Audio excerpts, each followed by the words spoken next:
Hey guys, welcome back to a brand new street motion tutorial video. Today we're going to be looking at taking front flips outside into the great outdoors. So we're going to be covering technique and ways of just getting the confidence to do front flips on grass and concrete. So the idea is that possibly you've been already doing these indoors on sprung floor, maybe you've been doing these on your trampoline, but you actually now want to take them onto hard ground. So for the purpose of this video, I'm not going to go into too much depth on the technique. I'm assuming you already know the basics of a front flip and what you need to do for that, so we're not going to start from the beginning on that and waste your time with that. This is all going to be about just taking what you already know and doing it onto hard ground. So I'd say the biggest thing you need to work on is actually not so much the technique. If you already know roughly what you're doing, you don't need to focus on that side of it so much. The hardest part with transitioning from a trampoline or sprung floor onto grass or concrete, it's entirely in your head. It's the mental aspect. It is believing that you can do it. Essentially, that's what it's all about. So the idea for this video actually came from one of our members, Rupert, who I know is currently working on this and he wants to get his flips outside. So that's kind of where the inspiration for this video came from, and it's definitely going to be the plan for the next few videos as well, rather than just repeating loads and loads of kind of ideas that I've got, which have probably been done to death already. Really important, first of all, that you warm yourself up properly, particularly focusing on your kind of extremities, wrists, ankles, knees, all the sort of joints like that, and your sort of head and neck as well. Just make sure everything's nice and loosened up. So literally, if you just start off circling your wrists, give those a little stretch out.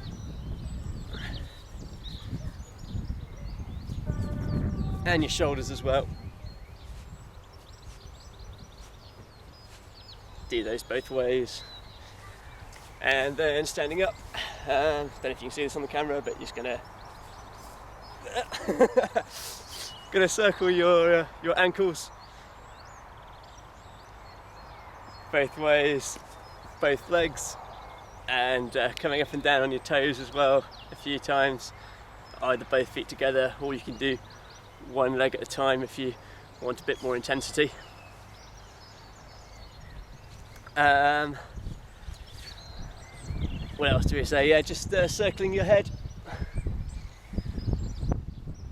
making sure your neck is nice and loosened up as well, and obviously you want to sort of raise your core temperature a little bit as well. So you want to be doing a few squats, going for a little run. Actually make sure you're properly warmed up all the way through. So basically the main thing with doing any kind of trick or flip outdoors, to actually get there in the first place, you've got to, it sounds counterintuitive. Everyone thinks that you've got to do the move, and once you've done the move, then you'll get the confidence and then you can do it again.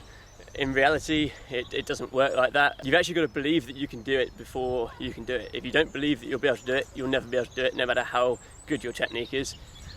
It's a bit of a funny one to get your head around, but literally it is that simple. You have to convince yourself through whatever technique you've got, either just visualization or lots of repetitions of smaller progressions into it, but you have to ultimately believe that you can do the move that you want to do, and really believe it. I don't mean just like say, oh yeah, I can do it, but you've actually got to inside, you've got to be totally convinced and be totally sure within yourself that you can do this move, even if you can't, even if your technique is terrible, even if you're only going to get around by the tiniest skin of your teeth.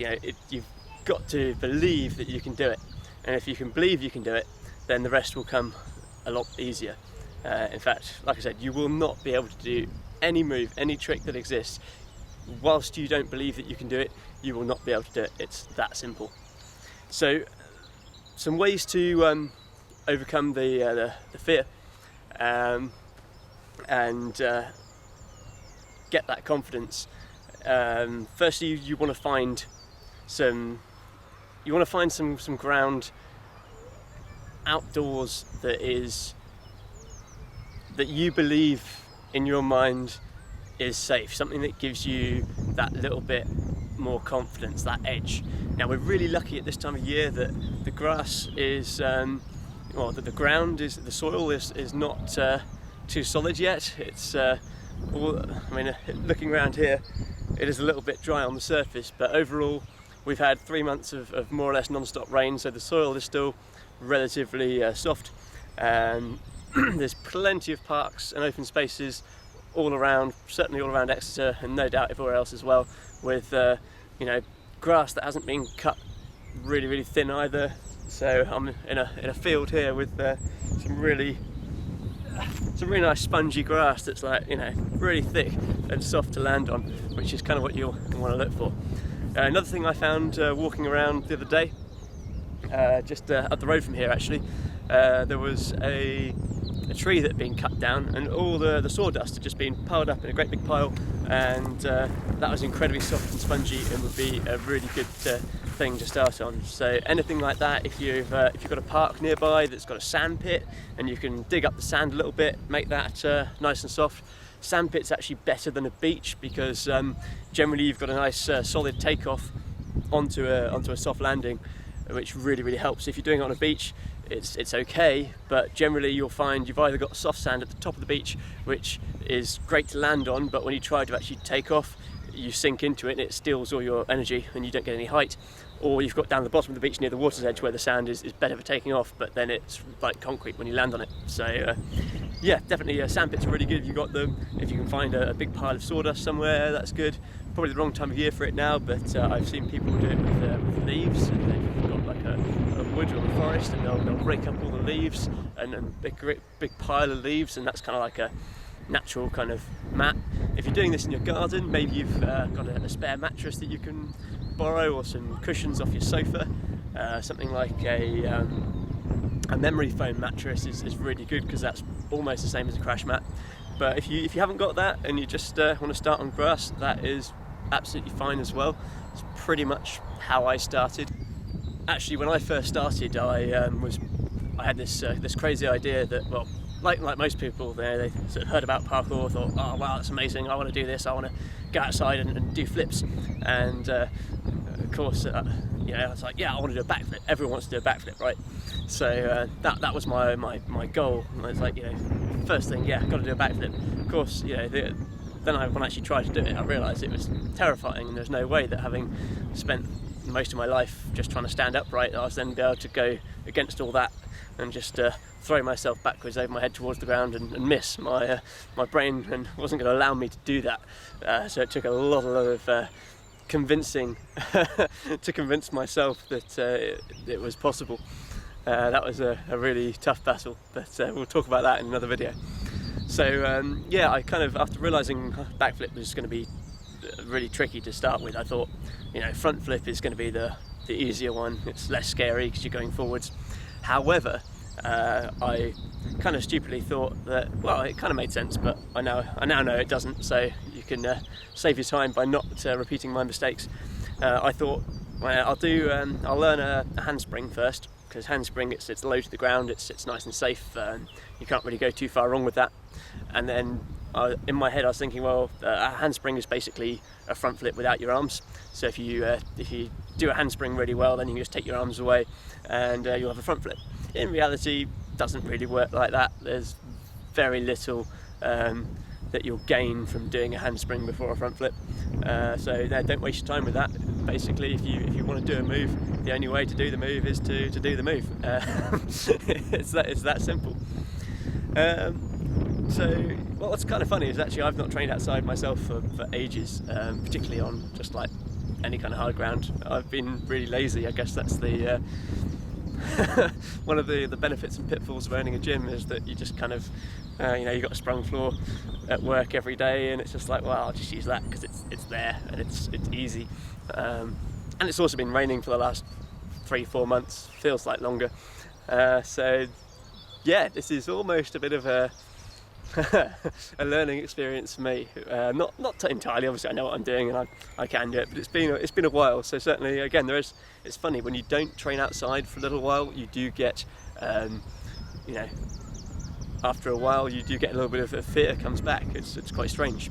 I was training outside just the other day at the Key car park, getting my daily bit of government sanctioned exercise, and I realised that I'd not done a backflip outside on concrete for so long that I couldn't bring myself to do it. Went down the hill onto some grass on the quay, and was able to do it first time, but just couldn't get that confidence in my head to do it on the concrete, just because it's been so long, which is kind of strange, kind of worrying, but that's it. Yeah, you've got to repeat stuff.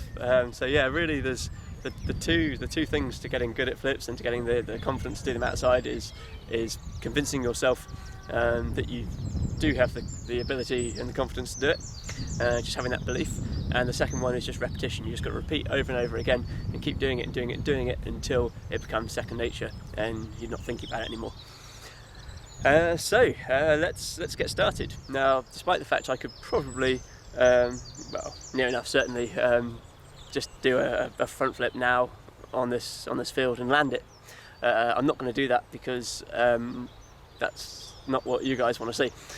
So I'm actually going to show you a few ways to break it down a bit, just so you can see what you could do potentially if you're not ready to go and land it on your feet straight away. Part of the practice, part of the way to get over the fear is just to confront the fear.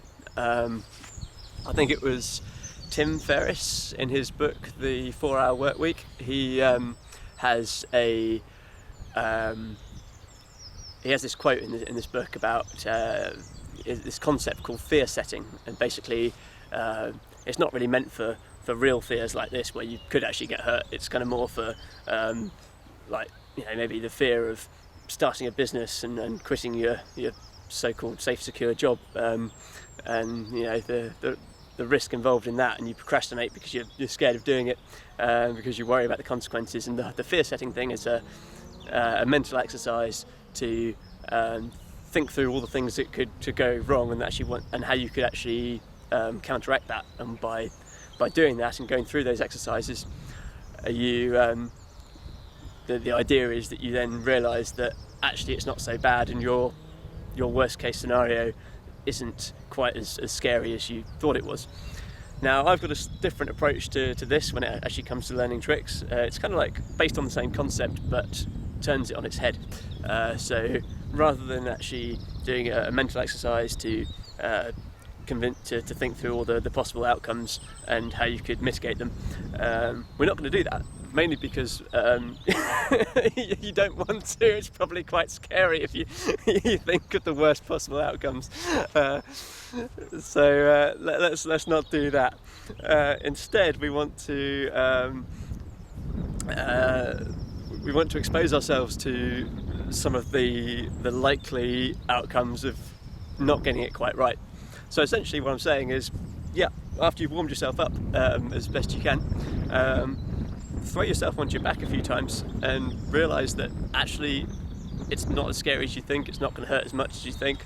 Make a point of keeping your arms tucked in. You don't want your arms like sort of sticking out to the side, because if you land and fall heavily on your arm, then you might go breaking things, elbows and wrists and things, which you don't want. So keep everything tucked in nice and tight. Obviously you want to keep your chin and your head tucked in as best you can as well.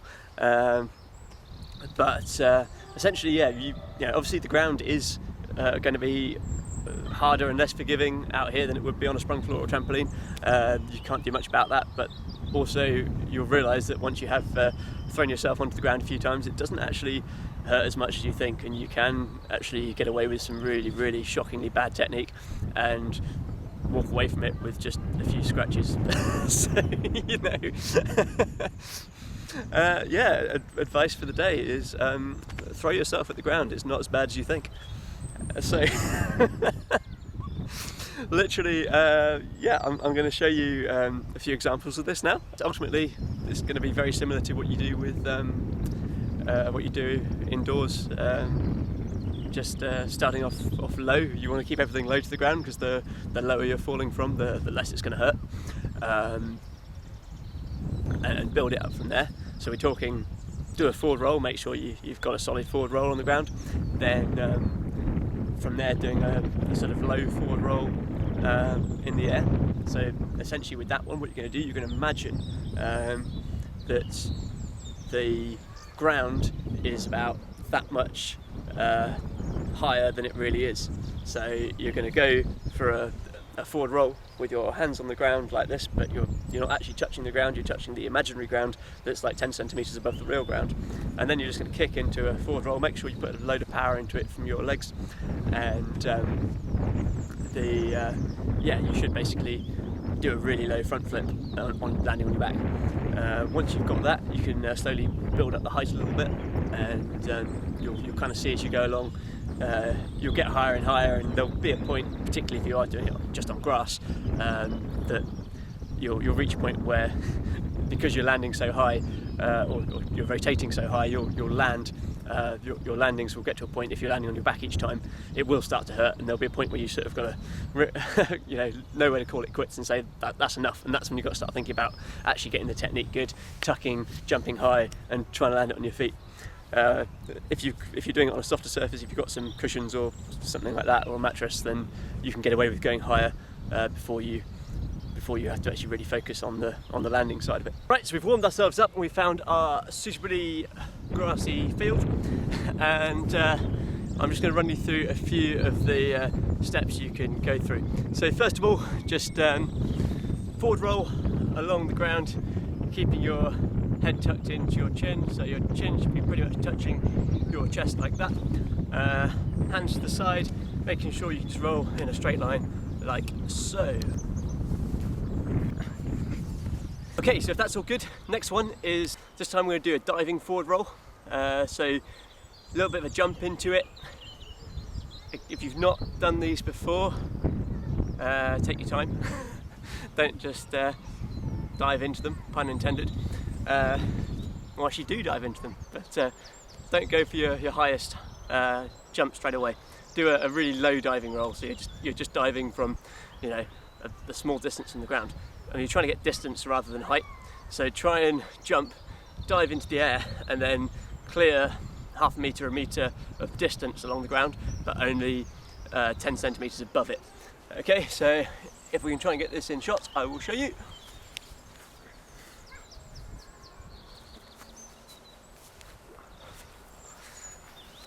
I'll do one more. That was terrible. You don't want to bend your arms too much. Try and keep your arms locked out as much as you can, and make sure, even though you're rolling directly over your head, so to speak, you don't want the back of your head to touch the ground. So keep your head tucked in. You actually want the back of your shoulders there to hit the ground first, like the muscly bit of your shoulder rather than your spine or your neck or your head.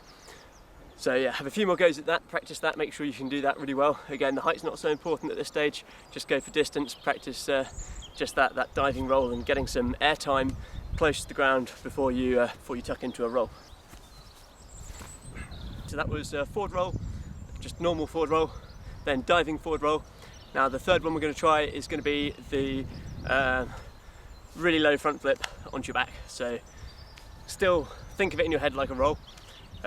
You're aiming for about say 10 centimetres or so above the ground. Imagine that the ground is now 10 centimetres higher than it really is. You're going to then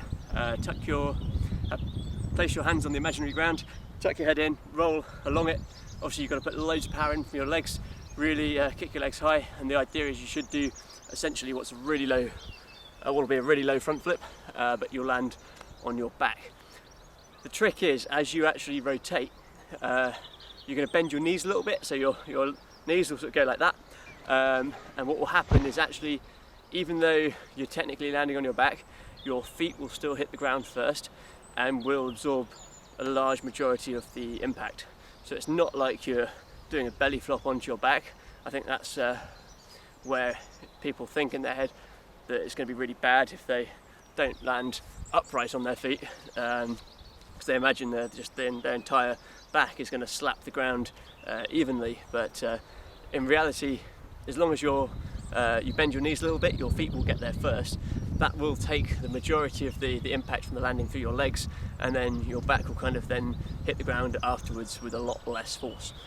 So here we are, we've got our padded ground, a few centimetres of spongy grass, hands about shoulder width apart, thereabouts, give or take. And then for this one we're not going for distance, we're not diving like we were on the one before. This is going to be all quite close in. You don't need to run or jump, you can literally do it from a squat position like this. So you're going to go from here, tuck in,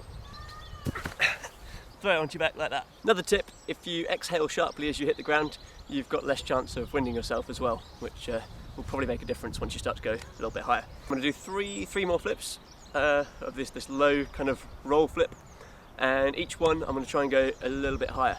So here we go, number one.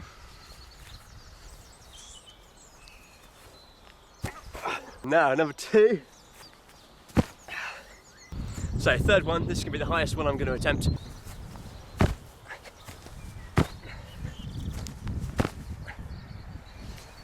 So you'll see on those last two or three, my technique was terrible, but I was deliberately putting in a bit more power and a bit more of a front flip style technique with the takeoff with the legs and the arms. So you'll see that although I was landing really low, I was essentially doing a proper front flip, albeit really low. And once you get to that stage where you can actually take a run into it, throw yourself with a bit of power and get most of the way around, it's at that point then you can probably start to think about moving on and just really then focusing on the height and landing on your feet. So I hope you thought this video was helpful, and if you want you can share your progress either on Instagram or on YouTube. Just tag us at Street Motion UK on YouTube or at Street Motion on Instagram, and we'll have a look, give you some feedback, and also give us some feedback on these videos. If there's anything you want to see in future videos, we'll do our best to record something for you. Also, there's going to be a part 2 of this, so look out for that in the coming weeks. Don't forget to subscribe, and we'll keep you posted.